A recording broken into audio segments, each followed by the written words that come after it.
제가 43년이 됐는데 한 35년 전부터 오래 있는 직원들하고 준호를 갖다 250개 한다. 이런 게 저한테 뚜렷한 목표였었어요. 어떤 친구가 내가 맨날 넌 동태눈깔 같대 막 이랬거든요. 근데 목표가 생기면요. 일단 눈이 반짝해. 그리고요. 보이지 않는 것들이 많이 보여요. 예를 들어가지고 대표님 안녕하세요. 안녕하세요. 대표님은 또 우리나라에서 성공한 여성 사업가 중에 한 분이시잖아요, 솔직히. 아유, 그런 얘기 들으면 좀 부끄러워요. 예. 그럴까요? 그럼 하지 말까요? 네. 네. 요거 없으면 성공할 생각을 좀 접어야 된다.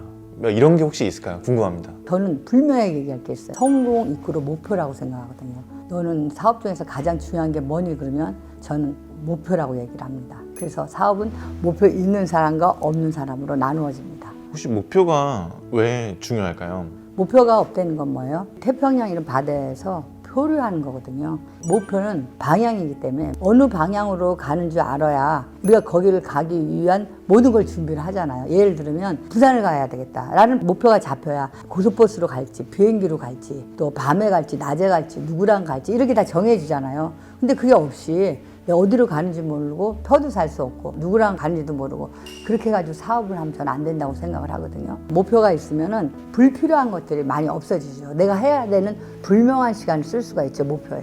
사업에도 목표가 굉장히 중요하지만 일생에 우리 누구나 굉장히 목표는 중요합니다. 재미있는 게 디자이너들이 목표 있는 친구가 있고 목표에 뚫을 수 없는 친구가 있어요. 이 친구가 이제 목표를 갖기 시작하면 고객을 대하는 마음이 달라져요. 예를 들어서 그전에는 고객이 늦게 오면 귀찮은 존재로 봤어요. 어우, 저 고객은 뭐 갈 데도 없어. 왜 머리하러 와? 이랬던 마인드가 자기가 목표가 생기면 그 고객이 뭐예요? 기인으로 보이는 거예요. 그래서 아유, 어서 오셨어요. 그러고 막 가더라고요. 목표가 있는 친구들은 늦게 오는 손님, 뭐 새벽에 오는 사람 귀찮은 존재가 아니라 뭐예요?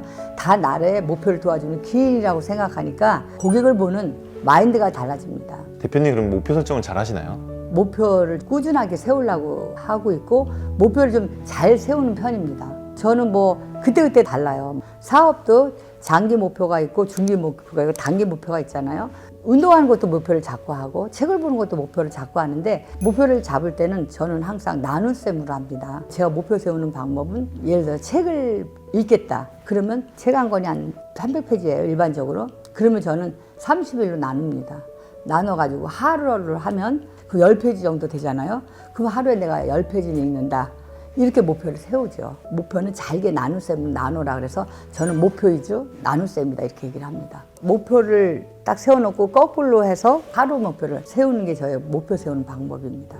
PD님은 꿈과 목표가 다르다고 생각해요? 똑같다고 생각해요? 저는 다르다고 생각하는 게 목표는 달성해 나가는 점이고 꿈은 앞으로 계속 나아가고자 하는 그 방향이라고 생각하거든요. 저는 꿈과 목표가 같다고 생각해요. 꿈과 목표를 사람들이 착각을 하는데 꿈에다 계획을 놓으면 그 목표예요. 저는 항상 그래요. 네 꿈이 뭐냐고 물어봐요. 꿈을 이루는 방법은 뭐예요? 거기에다가 플랜을 짜면 목표가 되는 거거든요. 3km를 뛸 거야 오늘 아침에. 그 방법은 뭘까요? 신발을 신는 것? 3km 목표를 잡는 거예요. 목표의 중요성은 아무리 얘기해도 지나치지가 않는 것 같아요. 목표가 있을 때하고 없을 때하고 뭐가 다르냐면요. 어떤 친구가 내가 맨날 넌 동태눈깔 같대 막 이랬거든요. 근데 목표가 생기면요.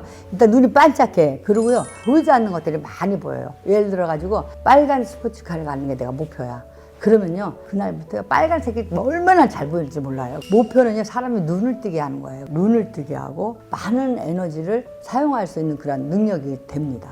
제 눈빛은 어떤가요? 아주 눈이 또렷또렷해요. 그죠? 대표님은 목표 때문에 여기까지 성장하실 수 있는 거였네요. 준호에어도 그렇고. 그렇죠. 제가 43년이 됐는데 한 35년 전부터 오래 있는 직원들하고 준호를 갖다 250개 한다. 이런 게 저한테 뚜렷한 목표였었어요. 2024년에 목표는 우리가 좀 글로벌로 간다. 이게 목표였었어요. 한국에서만 있었고 글로벌에 몇 개 없었는데 글로벌로 간다 하는 게 목표였는데 이제 그게 좀 확장이 돼서 25년에는 글로벌에 적어도 20개는 한다. 이게 또 우리의 목표예요. 저는 개인적인 목표는 수영을 배우는 거예요. 수영. 그게 저의 목표예요. 왜냐하면 제가 물을 되게 무서워해요. 그런데 여행 갈 때마다 수영할 일이 그게 많고 물속에서 노는 게임들이 너무너무 많은 거예요. 근데 항상 참석을 못해요. 물을 무서워하고 못 들어가니까 2025년에는 물에 뜨는 것만으로 하자.